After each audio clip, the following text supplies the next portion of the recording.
खुशी के बाद बाकी फिर से वही टीम बड़ भैया मौसम भैया बेंजू वादक तबला पे हमार बड़ भैया मृत्युंजय भैया बानी।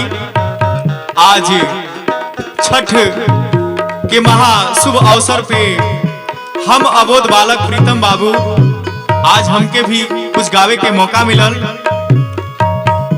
आप सबके बीच। छठ के एक ठो गीत गावे जातनी, अगर हमसे कोनो त्रुटि हुई तो घर के बालक समझ के माफ करब।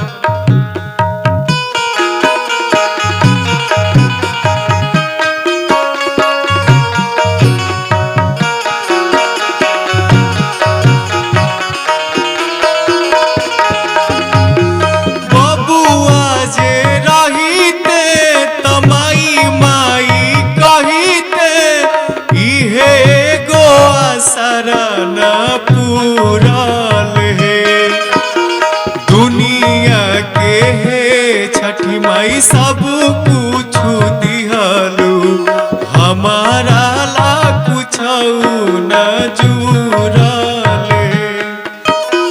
दुनिया के है छठी माई सब कुछ दिहलू हमारा ला कुछ न जुरल।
घाट बझनिया हो सुनी मन पवन होला तो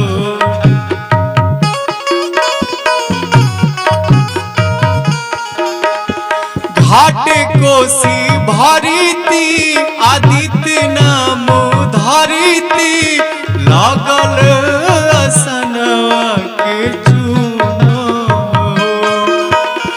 दुनिया के छठी माई सब कुछ दिहलू हमारा ला कुछ न जुरल है।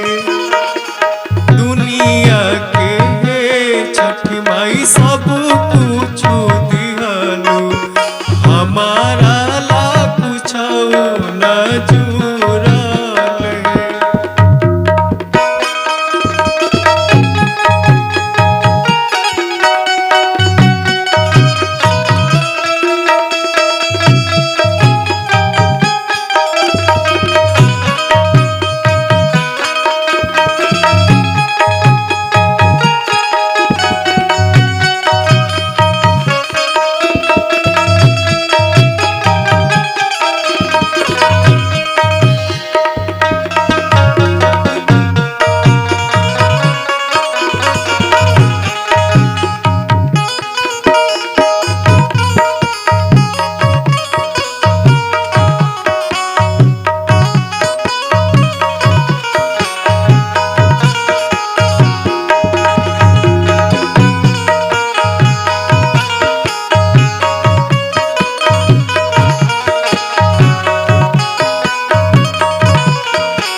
सभी बरत करता खुशिया के भरता देखने ना ढरे हमर लोर।